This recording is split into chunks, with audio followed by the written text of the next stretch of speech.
Hello everybody, going to be starting in just a few seconds. You might be good enough to type Y into the chat box there, let me know that you can hear me okay, and we'll just get going in just a little minute.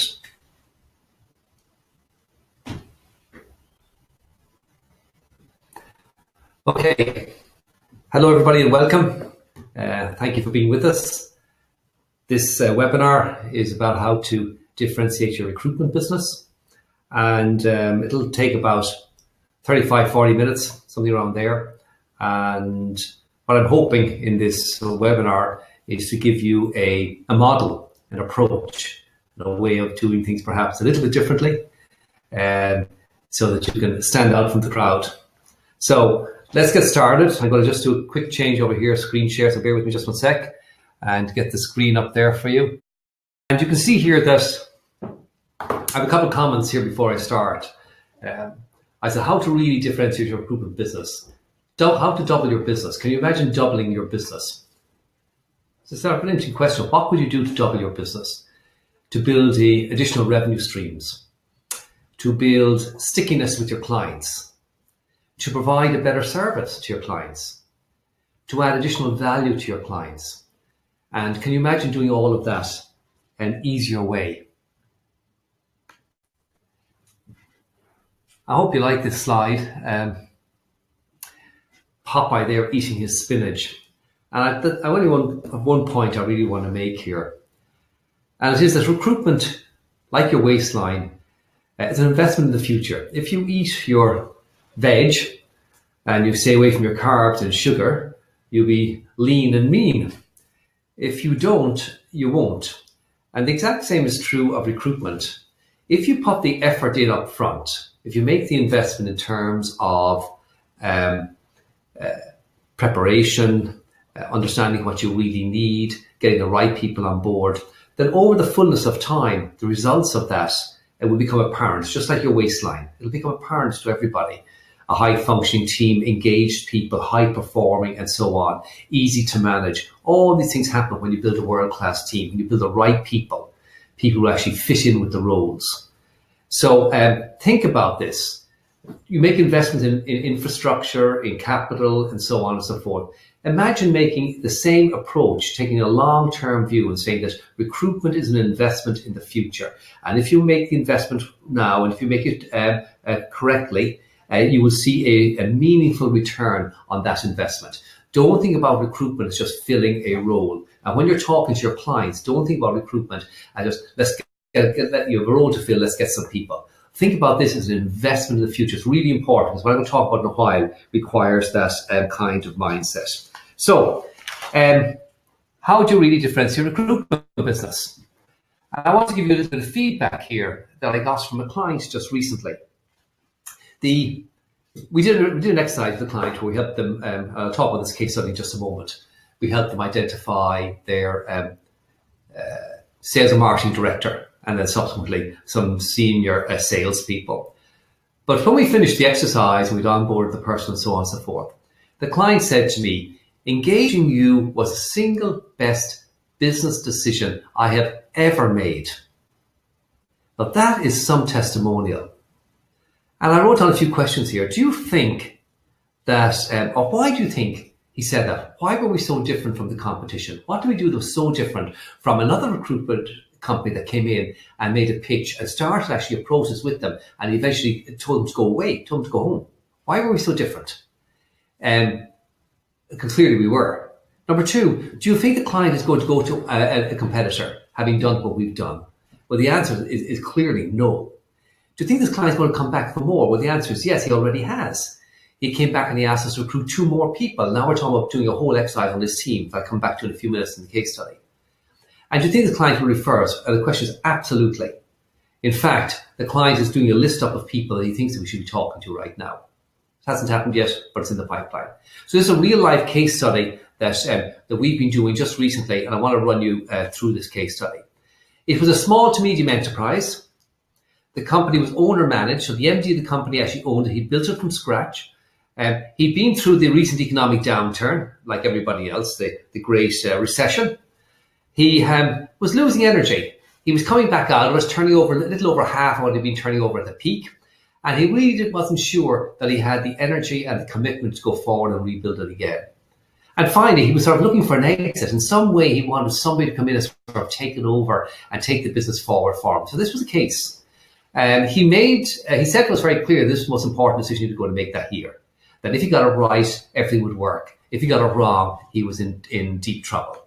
So let's just talk quickly about the actual case itself. Just a quick overview of the case, if you wish. What we did, and then I'm going to talk about all this in detail in a few minutes, so bear with me. What we did initially was we identified the key accountabilities, why the job exists. From that, we produced a benchmark that we could actually, a benchmark where we could actually compare people with metrics, compare people to it. From that, we came up with an ideal candidate form and created a job posting. From that job posting, we had 86 applications, which we screened down using a series of different screening techniques, soft skills, experience, and so on, phone screening, using a top grading type of approach. We screened them down to 10 applicants. And with those 10 applicants, we compared them to the benchmark of the role. We picked 5. We did a 1-hour interview with the CEO and myself. We did them together. We did a selection process, a 1-hour interview with each, picked 2 candidates, and then took those 2 candidates through a comprehensive half-day to 1-day process with the team where they presented, where they were interviewed, where they met various people, a series of different interactions. I came to a conclusion with the team at the end of the day on who the preferred candidate was. So that's sort of the process that we went through with them. I'm going to go through all of that in great detail in a few minutes. So the first question I want to ask here is, what makes this process unique and effective? What makes this process unique and effective? We have a success rate in TTI of 92% using this process.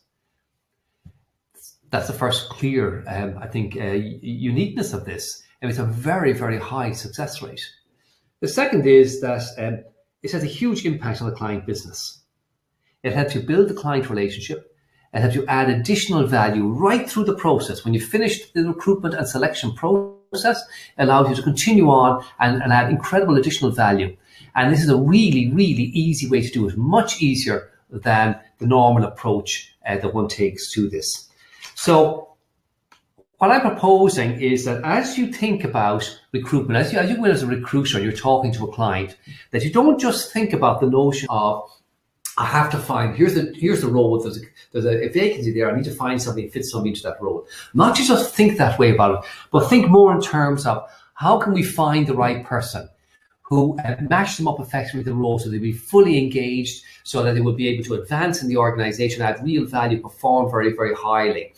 Because ultimately, the measure must be for a recruitment company, the measure must be that you put candidates in front of the client that not only can he hire a candidate, but candidates who will actually stay. They won't leave after 6 months, will stay for a year, 2 years, 3 years, 4 years, 5 years. They will be really engaged, a really good match, will add incredible value in that role. That must be the ultimate metric for you. So you need to keep this model of that it's not just about recruiting, it's about the whole life cycle of the person in the organization, and that you're responsible for kicking off that life cycle and providing the wherewithal for the company to continue with a process based on the tools and techniques that you use in the recruitment process. So it's not just about thinking about yourself as a recruiter, but think of yourself as a partner with an organization in helping them get highly engaged, high-performing people, well-matched their role, that continue on that real value to the company. Remember, recruitment is an investment in the future.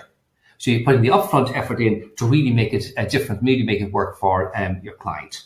So let's start with the challenges.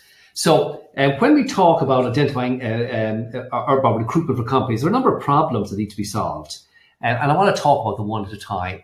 The first one is role clarity. If you asked me, what do I think is the single biggest problem that companies have in recruiting effectively? I believe the problem is they don't know what they're recruiting for. Simple as that. They don't really understand it. And the best example you can see of that is when you get a number of people involved in the recruitment process. And if you interviewed each one individually, you'd find they all have a different understanding of the role and what's required to be effective in it. So for me, the starting point in an effective recruitment process is to really get this role clarity, understand what are the key accountabilities. What is this role supposed to deliver? Absolutely, clearly, definitively, no ambiguity, black and white on a sheet of paper, in a way that's measurable. We can put metrics on it, And in a way that we then put attributes such as behaviours, motivators, hard skills, etc., attached to those key accountabilities, i.e. to say, if this is what the role has to deliver on, then what is required in terms of hard skills? What's required in terms of experience? What's required in terms of behaviours and motivators and acumen and competencies and so on and so forth? And then have absolute agreement amongst the key people, whoever these key people are who are making this hiring decision, absolute agreement that this is the role and here's what's required for that role to be successful. If a person to be effective in that role, here's what's required. Because once that's done, you can then have clear communications. You, the recruiter, and the people team can say very clear, this is the role, this is what it looks like, here's how we can communicate to the world, here's the kind of ad we can develop, here's, and so on and so forth.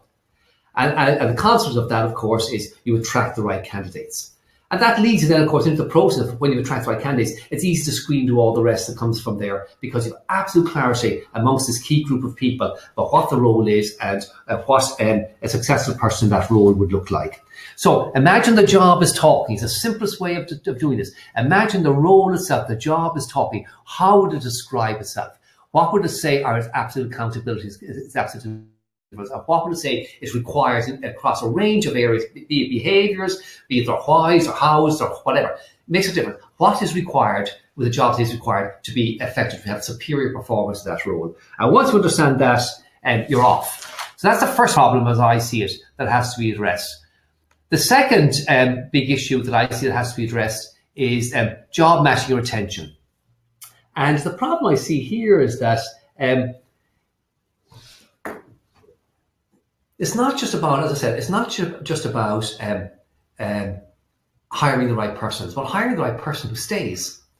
And the key issue here, so if we said the first problem is understanding the role clarity. The second problem, I think, is information on the job or what superior performance looks like so that we can actually hire somebody who will stay. Poor hiring equals poor retention. So if we said that recruitment is an investment in the future, it's like eating your veg, the results become apparent over time, i.e. the person stays, they don't stay, they're high performer, they're not high performer. So the key issue here is making sure that we hire people who are going to stay. There's a single, so first is role clarity, second is hiring people who are going to stay, making sure that we're absolutely matching people effectively to the role so they're fully engaged, they get on board, they have the skills, they have the competence, they have whatever's required to be effective. So they're happy in the role, so they stay in there and they become high performers. So the first problem is role clarity. The second problem is absolutely matching people. This idea of matching the person to the job so they actually stay. So we have to actually define the role in a way where we can actually match people up. And it's interesting, in the 2009 article by the HBR, Harvard Business Review, called The Definitive Guide to Recruiting in Good Times and Bad, they noted that many companies fail to hire and retain the best talent because, I'm reading here, without an effective recruitment process in place, they inadvertently treat hiring situations like an emergency. And as a result, about 1/3 of promising new hires depart within 3 years. So if the first problem is role clarity, the second problem is matching the people effectively. So putting the tools in place that allow you to effectively match the people. So when you're actually hiring somebody, you're looking across the desk and you know whether or not they're a good match. You're not guessing, you're not hoping. And if you look at the picture here of the recruiter, he's there and he's in the interview process. And what's he doing? He's praying. And what do you think he's praying for? He's saying, oh Lord, that this won't be right. He's praying for the truth of the matter is, he's looking across the desk and he doesn't know if this person's right or not. And why doesn't he know? He doesn't know because he doesn't have role clarity. He doesn't know absolutely what the deliverables are. He hasn't benchmarked the role effectively. He can't see clearly what the role requires across a range of areas. And then he's no tool for actually comparing the person to the job to say, yes, this person matches up well. This person has a high probability of being effective and being successful in this role. So it's critical. These two things are critical issues and they need to be addressed effectively. So the third problem, as I see it, or the third issue, I suppose, whatever way you want to put this, the third issue that needs to be addressed is building stickiness and additional revenue streams. So the first is role clarity. The second is making sure that we're matching the person with the job effectively so we get a high retention, high engagement, high performance. And the third issue you need to address is how do you build stickiness? So how can you, from this process, how can you generate stickiness with the client when they don't want to go anywhere else, and how can you generate additional revenue streams? And the answer, of course, is by embedding the system and having multi-use tools. So the idea is that if you can have a process, a recruitment and selection process that you're engaged in with the client, and that embeds a system in the organization that they then use thereafter for onboarding people, for coaching people, for succession planning, for development planning, for performance reviews. If you've got a foundation tool they can actually use, you can give them tools very, very simply they can use. You can do two things, or three things actually. You can embed the system in the organization, you can build real stickiness with your client, and from that you can generate additional revenue streams. And we'll talk about that in a moment, because I don't believe recruitment is just about recruiting me for a job. I think you can do more as a recruitment specialist in an organization following on from the additional recruitment. So, flicking down very quickly, just want to make a comment here before I go any further. And at the end of this, or shortly before the end of this, I'm going to click up an offer where you can download a guide. And this is a guide on this webinar. And all the slides will be there, all the notes will be there, a sort of comprehensive how-to guide to implement this system. So obviously, this is a webinar. I'm going to go through the material fairly quickly. The idea is to give you an overview, an understanding, so that you say, yeah, I get it, I understand how it works, and I want to do it. And therefore, you can download the guide, say, this is how you actually do it. I'm not going to go through every single detail of how to do it here. We wouldn't have time.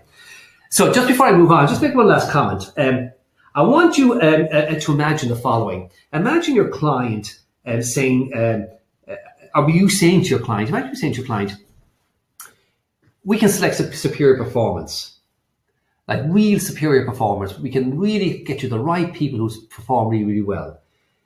We can not only hire the right people who perform really, really well, we get these people to stay for a long, long time and reduce turnover, have full engagement, and all that comes from that. Imagine I'd be able to say to them, and not only that, we can show you how to put a development plan in place based on the gaps between what the job requires and what they have, so they become even better performers. We can show you how to do gap analysis and how to do a development plan coming straight out of it, very, very simply. And we can show you how to do a performance management system that then allows you to appraise performance and continue the development process. Can you imagine saying that? Can you imagine saying to a client, we can, through this recruitment selection process, we can make high performance the norm in your organization. It's really interesting. We can make or help align everybody with the strategic plan of the organization so that high performance becomes the norm. Can you imagine that?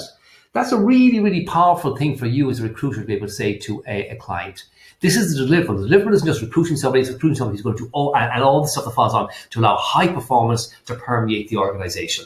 And remember, you and I, we all know this. It's people, strategy, execution, and cash in that order. If you get the right people in the right seats, if you can do that, high performing people match the roles where they're going to be successful, full engagement, the strategy follows, they get engaged with strategy, performance comes from that, and everything else flows from there. We know this. Getting the people on board, the right people, is the key thing for any organization. Everything flows from there. And if you get that wrong, no matter how good the strategy is, no matter how good the execution is, no matter how much cash you have, it makes no difference. You will fail, without a doubt, or at best you'll be mediocre. So if you're looking for high performance, this is the way you have to go. So, moving on. Interesting. My experience has been, and people ask me all the time, I'm going to show you a tool in a moment that's a very quick and simple way of doing this. And you used to have a long or more comprehensive way, I suppose you might say, but we scrapped it. And we scrapped it for a number of reasons. People used to say, what are the biggest obstacles to implement the system? And we had three of them. And the first one was the reason we changed the system and went for a simpler, more effective model. It's time. When you want to do this, the biggest problem you have is getting these key people, particularly if you're hiring at a high level, if you're recruiting at a high level for senior people, getting the other senior people that you need to get engaged in the process, getting them all together for sufficient time in one place is almost impossible. And getting to focus while they're there, very, very difficult. Single biggest problem.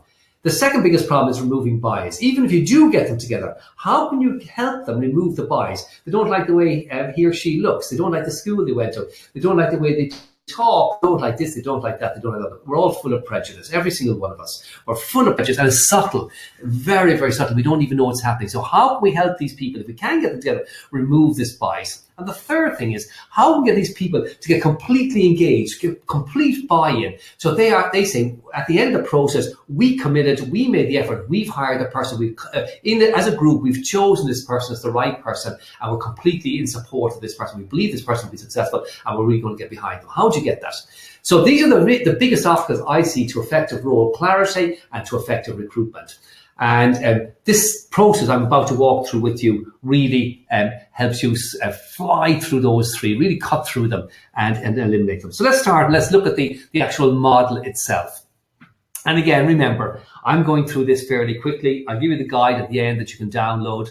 And if you download the guide and you like what you read there, it all makes sense to you, you want some more help, you want some more support, or you want to engage with us, please feel free to contact us. Contact us. I'm happy to sit down, meet with anybody, do a Skype call, whatever, walk you through the material in greater detail, explain it in a more comprehensive way if you're interested in what we're talking about.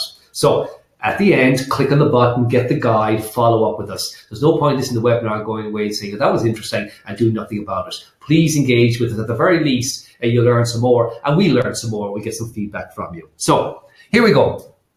I'm going to quick overview first the process and walk through it step by step. So the first step in this process is identify the subject matter experts. Who are the key people who need to be involved in hiring this person, who understand the role very, very well. So it can be an incumbent in the role, it can be the role's boss, it can be people who work with the role, it can actually even be somebody from outside the role, from outside the company, I should say, who works in that role in a different organization. So identify subject matter experts and brief them on the process, and then complete the key accountability exercise with them. Review and edit that. I'll tell you how you can do that very, very simply in a few minutes.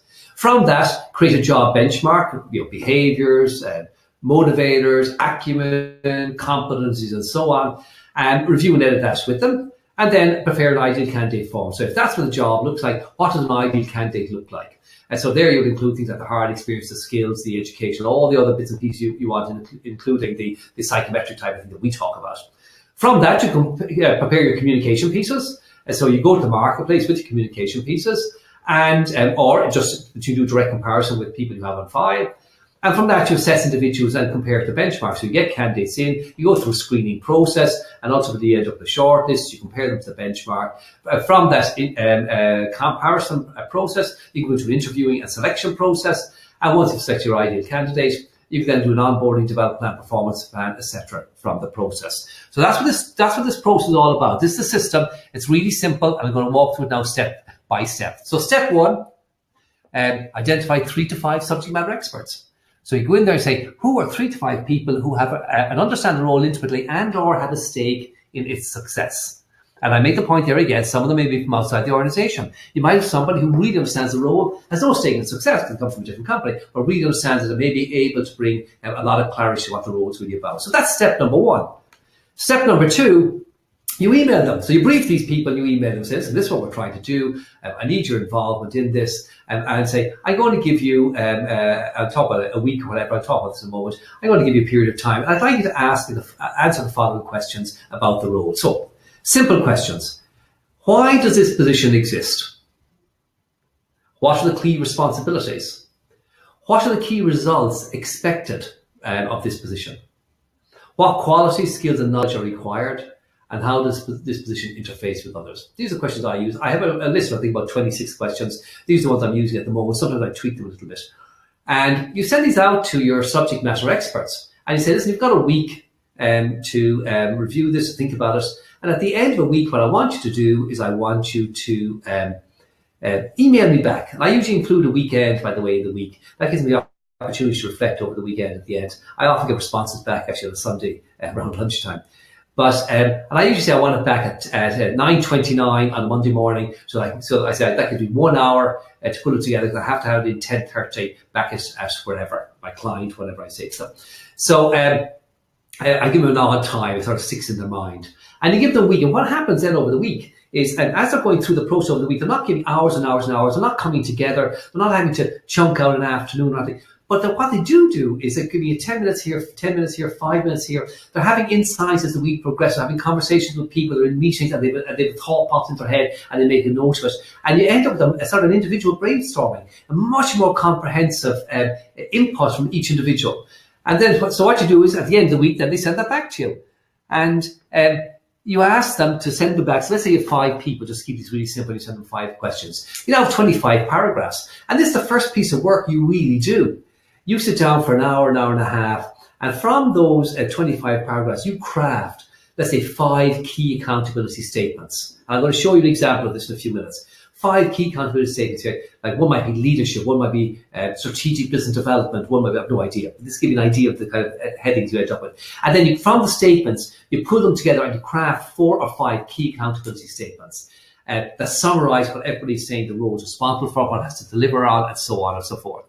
And then you send them back. You email these out to your subject matter experts. You still haven't met them. Nobody sat down. Nobody's got together in the same room. You just send them all out and say, listen, guys, what do you think? Does this make sense to you? Does this resonate with you? And you ask them to add value to it, correct where necessary, edit where necessary. And so you get this and people send them back to you.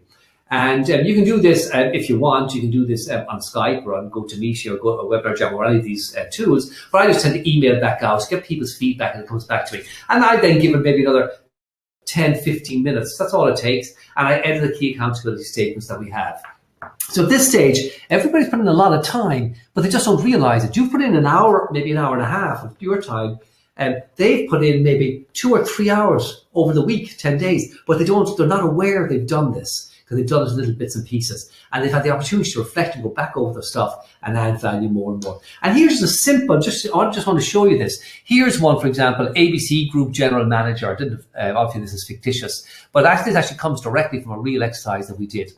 And over there, you can see the reasons a job exists, etc. Well, I think we had about 40 or 50 statements there that came back in from the subject matter experts. And then I consolidated those here. I organized them by category. So I took the first one, put a category A, the second one said, is that the same? I said, no, I made a category B, and so on and so forth. And when they were all A, B, C, D's, E's, I just reorganized them and ranked them based on the A, B, C, D's, and E's. And I looked at all the A's and I wrote up a statement. So I said, strategic thinking and planning for all these statements over here. And I wrote up here, wrote a statement. And I did this for each of them. And that's what I emailed back out to everybody and asked them to edit them and add value to it.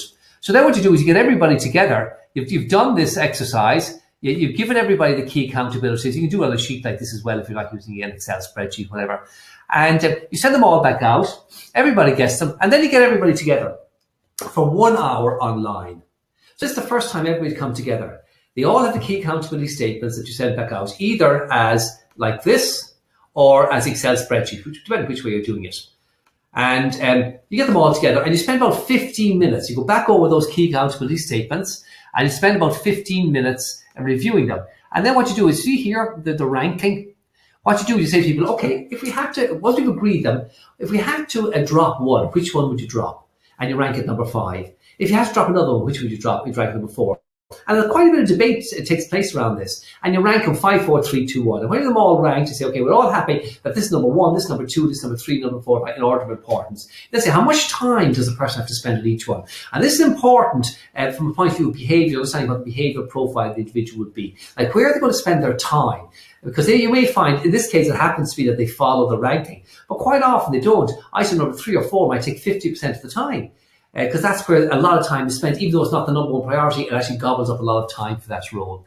So you do that exercise, and then you go online to our IDS system, our own portal, and you say, okay, if these are the key accountabilities, what companies are required? And you go through an exercise here, picking, saying this one is absolutely important, need this one, or this is a situation, or it's actually non-essential. And you go through 25 companies and you rank them. You go through 12 behaviors, you go through 12 driving forces, you go through a number of acumen indicators, and you rank them. And when you rank them, you end up with a little sheet like this over on the left. And it ranks them all 1 to 25 in this particular case, because we have 25 competencies. And then you drag them over, say, okay, which ones are primary, which ones are situation, whichever. And you sort of move around. Each time you mouse over one of these, what happens is up pops a definition of it. And again, there's quite a bit of debate. You drag them across. What's number 1? What's number 2? Is like urgency number 1, or is customer service number 1? And you start moving around, you agree what they are. And when you finish that exercise, you'll end up with a profile. And the profile will be something like this. You'll have a behavioral profile like that. Yeah, that shows how you do things, how you like to do things. So this profile here for this job obviously requires somebody who's ambitious and pioneering, that's optimistic, that's very fast moving and firm and independent. And then you say, like, that's the how they like to work, or what this job requires of the way the person works. Here's what the job requires in terms of motivation. So this looks for a person who's high resourceful, and who's high commanding, receptive, and intentional. So look at your profile of the why. Why this person gets out of bed, why they come to work, like what are the motivators that are really, really driving them. This one looks at the competencies, like what are the top competencies. Typically we look at the top 7 that the job requires. In this particular case, we're saying self-starting, flexibility, influencing others, and so on. And the last one then is acumen, capacity. What are the acumen? What is the potential of this individual, ability to make good decisions, or balanced judgment, all this, like how they view themselves, how they view the world. Like what is their acumen, capacity? These are really powerful tools that are coming out of this. So you'll have your key accountability statements, and then you'll have these various behaviors, driving forces, competencies, acumen, capacity, and so on. So now you'll start having a very, very, very clear view of what the role looks like. And you look at this benchmark with your subject matter experts. They say, wow, this is really impressive. You'll have job competency questionnaires, driving force questionnaires, and so on coming out of it, definitions of what the job looks like. And people will be able to say very, very clearly what the job looks like. So now that you've got your subject matter experts, these people are going to be involved in this hiring decision, this recruitment process. This is the job, guys. Is everybody happy that this really is the job? This is really what we're trying to accomplish here. This is really what this job requires for superior performance. And everybody says, yeah, everybody's on board, or you tweak a couple of bits and pieces if necessary. And then you sit down and say, okay, step 4, let's prepare an ideal candidate form. So if this is what the job requires, what does the ideal candidate look like? So we already have our behaviors, our driving forces, our competencies, and our acumen, capacity. We then go and look at things like, for example, pre-employment.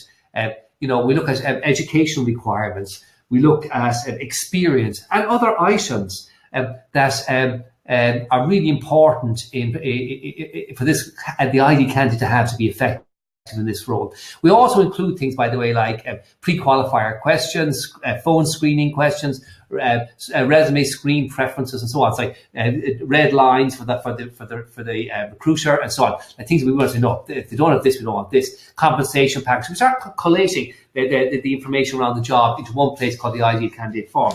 So then, effectively, what the person has. When you go to the point of step 5, advertising or briefing somebody, what you actually have is you have your key accountabilities. We now know what the deliverables are for the role, what the metrics are on that, the ranking of them. We know the behavioural, competency, driving force, and acumen profile. We know the hard skills, the education, and so on that requires. You have all this documentation there, very, very clear. So it's very easy to brief somebody, be it a headhunter, be it an advertising agent, go put an ad in place, be a recruitment company, be whatever. Whomever you're trying to brief or whatever you're trying to do, we use this then to craft our ad. So when we work with a client directly, we use this to craft our advert or whatever.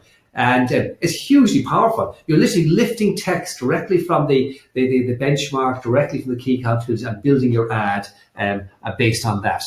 And so you end up here with candidates coming in. Remember our process, we ended with 86 candidates, and we did our pre-screening. So we assessed and compared the individuals to the benchmark. There's one individual as an example compared to it. You can see there the basketball hoop, the white dot is the job, the blue dot is the individual, and you have competent behaviors and driving forces there as the example. Over the right hand side, you have a summary page that shows how the person matches up to the job. Here's a range of people compared to the job. So again, we looked at the competence here. I see 4 or 5 people there compared to the job. And so you're in a really strong position now, all of a sudden, to start looking at people and comparing people, and assessing people, and pre-screening people, and so on and so forth. All the information that you require is there. So it's a very, very simple process to take the next step, if you wish. And again, I just popped up beside this, and don't forget download the guide, guys, and don't forget I'm available after this webinar, and once you've read the guide, you can come back to me, and I'm available to talk to you and to help you with the process. And of course, once you've done that process, you don't stop there. You take the next logical step. The next logical steps are what? Well, the next logical step is say, okay, if this is the individual, this is the job, there's a gap. No matter how good the candidate is, there's going to be a gap. Can we produce a simple development plan? Well, the answer is absolutely you can.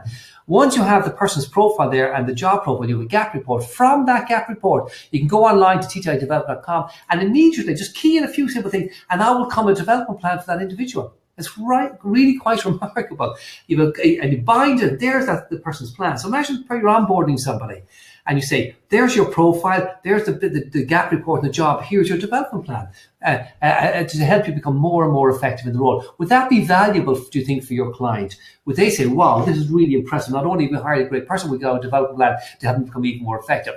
And then imagine you hand them something like this. And you have a complete performance plan showing where the person defines what the role is with you. We go back with that exercise. You and I'm talking about the recruiter here and the selection person here and the client here, going back in there with the candidate who's been selected and developing a performance plan with the client. Would that be useful? I think that would be very, very useful. So let me I wanted to show you a practical example. That case study we talked about earlier, hiring the sales and marketing person for this SME. Let me just walk you through the case study. So we did the exercise. Do you remember we said we profiled the job, did the key accountabilities, did the benchmark, did our pre-screening with our ideal candidate, through all of that, and then prepared our ad, got our ad up there, and here it was. Sales director. This is what came directly from the key account in the benchmark. Here's a sales director talking about the opportunity, what it is, how it looks like. Then we had the key accountabilities. So again, we lift this directly from the documentation that we prepared. We had the ideal person. So what are you? Again, coming directly from the benchmark exercise that we did.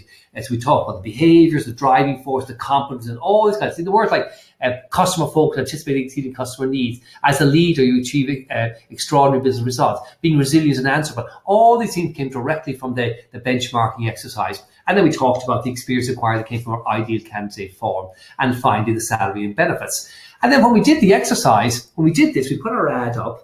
We got our 86 respondents. We pre-screened them based on the ideal candidate form. And then we got to the point where we're actually comparing them. And we compared 10 candidates to the job. And this is actually that case study. Right what you're seeing up there in front of you is actually the candidates. All just blanked out their details. But there were the candidates compared to the actual job. And we're able to look at these candidates. And from that, we were able to pick 5 people that we decided that we were going to interview. And we interviewed those 5 people, and from those 5 people, based on the interview process, I remember the interview questions were generated by the exercise. We had them there in front of us.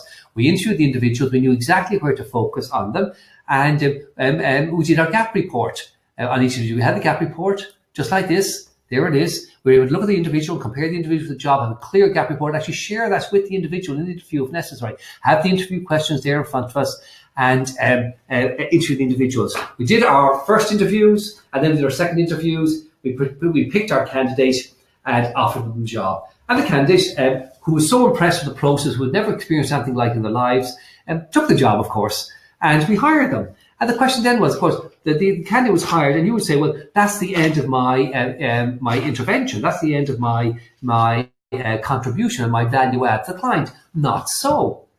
The first thing that can happen, you can say to the client, we can now do a profile on you and compare you to this sales director. So the CEO of this particular company, there's his profile. We actually did a profile of him, his behaviors, driving force, his dimensional balance, i.e. his acumen capacity. We actually compared him and the sales director together in a comparison report, and we did a debriefing where we actually debriefed the two of them on their behavioral styles, on their motivational styles, on their acumen, and so on and so forth, where they were both strong, where they were weak, how they would communicate, how they should manage each other, how they should work together, all this as part of the onboarding process. And then coming out of that, we did a coaching report. We actually prepared a coaching report on the sales director, on how he should be coached and what was required to help him, for the CEO to coach and work with him and help him and develop him. And we prepared his professional development plan. Again, it was just literally a 10-minute exercise, taking the gap report, or what we saw in the gap report, keying it into on the online site, keying it in, pressing the button, and out came the professional development plan, all ready to rock and roll, focus on the areas of development need, and ready to be completed by the company and by the individual. And lastly, from that, we gave them a performance management tool that allowed them to immediately go and start a performance review process. And we believe in strong starts. We believe in really working very, very closely with the CEO, in this particular case, the sales director, but it makes no difference. The hirer and the hiree, working very, very closely together, talking daily, weekly, monthly, having regular performance reviews, but not performance reviews as are typically thought of, but performance reviews are focused on performance. Performance reviews that talk about how are you getting on, where are the strengths, where are the weaknesses, where are the problem areas, how do we need to develop you, and looking at the development plans, is this happening, is this not happening, are you being resourced effectively, and so on and so forth, and having a dialogue, a meaningful dialogue with the client, with the candidate, to have them on board. So the question I want to ask you is, the question I asked you at the beginning, how do you differentiate your recruitment business? How can you really show your client that what you can do is different? I mean, I believe that the recruitment business is being commoditized. Maybe the higher echelons where collections and where headhunting is still a big part of it, fair enough. But in general, I think even at some senior levels, the recruitment business is being commoditized. And if you want to be successful and continue to be successful, you must differentiate. You must add value. And you have to demonstrate, not just add value, you have to demonstrate that value to your clients. And you have to do it, in my opinion, by using science, by ending up with candidates who actually match the role, by giving your clients tools, allow them to onboard the person effectively, to make sure the person is engaged and they're developed, to allow them to develop succession planning, and so on in the organization. So how to really differentiate your recruitment business? This is how I think you have to do it. And if you want to be effective and work with clients where you're adding value, this is the way to do it. So I'm saying to you again, don't forget to download the guide. And again, once you've read the guide, there's additional option to work with me one-on-one where we have a conversation. There's no charge for this. I'm happy to brief you, to talk about this in more detail so that you can work through. And I'm just popping up the offer now. It's going to be there for the next couple of minutes, just while I take a couple of questions that are coming in from people. And you'll have another few minutes to download the guide as I walk through. So the first question I've got here that I'm looking in front of me. People say this, okay, I'm really keen to go ahead and try the process. How do I walk through the process once I have the guide? Well, that's very simple. As I said, you just contact me at TTI, just email me, and we're happy to walk through the process with you and help you out here. Okay, here the question is, how did we advertise? How do we actually find the candidates? We actually access the candidates through LinkedIn, and it's sort of interesting. We popped our ad up on LinkedIn, and of the 86 candidates, I can probably say that half them we discounted very, very quickly on the initial screening with our knockout questions, and we discount them very, very quickly. And we ended up probably around 30 or 40 candidates that we thought were serious. We did a pre-screening of those candidates, and probably took those candidates down to around 15 candidates very, very quickly based on pre-screening. And the pre-screening had knockout questions. The pre-screening had a phone interview, a couple of quick bits and pieces we did. It was very, very quick, maybe 15 minutes per candidate. We screened them out, and we ended up very, very quickly with 10 candidates that we brought to the client. The client then looked at those 10 candidates, compared the benchmark, and looked at their CVs. He had a file of each one, and picked the 5 that they thought, the client themselves thought, were the most likely. And then we re-engaged. We compared those 5 to each other, to the role. We did a gap report on those 5. We had our 1 hour interview, back-to-back interviews, 1 hour with a half an hour in between each interview. And at the end of that was almost a full day. At the end of the thing, the people on the panel, the CEO, myself, and one other, actually ranked the people themselves privately. We just ranked them on a sheet of paper 5 to 1. We had a discussion, obviously, after each interview for about 15, 20 minutes on the candidates. We didn't say our ranking or our preference. We all ranked them, and all of us had the exact same ranking, 1 to 5.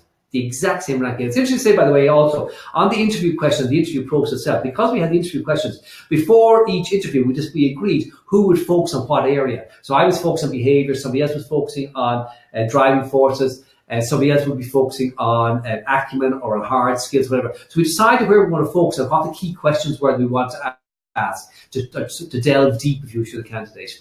And then when we came to the last stage, which was the 2 candidates, we had a half-day session with each candidate, and we had them do a presentation. We had the team interview them. We gave them a tour of the company, and we listened to the questions they asked, and we had a Q&A with them for about an hour. The whole thing took about 4.5, 5 hours with the candidates, and it was interesting. Again, just to make a comment. All the team who are the team, this is the people who are going to be working for and with the candidate. We had them interview them for 45 minutes, and we would give them the profile of the candidate and the gap report showing the strengths and weaknesses of the candidate. And at the end of the process, every single person, I think there were 5 or 6 people interviewing the candidates, the 2 candidates. Everybody agreed on the strengths and weaknesses, and everybody agreed who the preferred candidate was. There was no disagreement. And in terms of buy-in and getting support for the candidate once they're on board, that's really, really powerful. Another question coming here on the development. How do you do the development? The development plan is free, so it's on our website. On the side I showed you there, ttidevelopment.com, and you see this. You see it on the slide deck when you download the guide, and you can go on that website. Once you have the gap report there, you can see where the competency gaps are, where the behavioural gaps are, and so on and so forth. You go into the development site, and it'll guide you through it, and you key in what the gaps are. It'll just ask you questions, you mark what the gaps are, and it'll produce a report identifying all those areas that need development, suggested areas for each one, what you can do to develop each area, and then a blank section where you can fill in what you're agreeing to do, who's going to do it by when, and getting signed off by the person who's supporting, like typically the boss, and the person who's in the role. So that's a separate site that you could do. Another question coming in here on the debriefing and the coaching, and the question is, how did you do the triad debriefing, and who did the coaching? Okay, well, on the debriefing and the coaching, it's very, very simple. Once the candidate had been actually selected, we sat down with the boss and the CEO and the person who'd been selected, and we walked through a comprehensive report across 4 sciences, plus the ideal candidate form and the other gaps, if you wish, the hard gaps. And we did a complete debriefing on this, walk through it line by line. So we debriefed one report first and the other report, then compared the 2 to each other, talk on the strengths and weaknesses, the ideal environment, how to manage, how to communicate, all of that.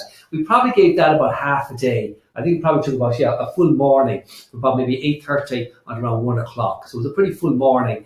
And but the 2 people said it was one of the best things they ever did. And interestingly, months later, when I meet them, and I'm doing more work for them now, they've brought us back in to hire more people. But when I'm out there meeting them, they all say how useful that was. So they see each other, if you wish, misbehaving, or i.e. behaving in a way that they wouldn't like the other person behaving, or doing something they wouldn't like them to be doing. And they know where it's coming from. They understand it and they expect it, and they're not surprised.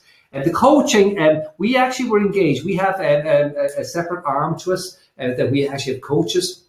So we actually were engaged through the coaching, and we're now working on a 12-month program with the actual sales and marketing director, i.e. the person, the CEO designate, because that's the idea that in 12, 24 months he'll become CEO. We did a gap report against the CEO role and the sales and marketing director role, did a development plan coming from that. Did a coaching report for the individual, and now we're now working once a month, meeting the individual and coach the individual through their development plan. I just coach them one-on-one on areas that need to develop on, and that's part of the ongoing development plan that we have with the client. Just looking here, bear with me, just other questions here. Why do we put up information such as salary? Okay, we put up everything, and the reason we put up everything is because we don't want people to be under any illusions. We want to attract the people that we want to attract, and that includes people that we can afford to have, not just people who think, oh, it's a great ad, but they're completely out of our price range. We don't want to be kidding ourselves. And then my last question before we finish, look up here, somebody said, I'm a vegetarian.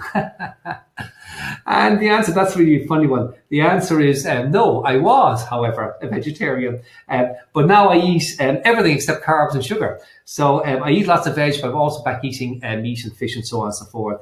Keep it away from the carbs. I came to the conclusion that it was a better mix. And my waistline is exactly where I wanted to be. Thank you very much, whoever answered me the question. One last question here has come in. Okay. The question here is, the client who said engage you was the single best decision that they'd ever made.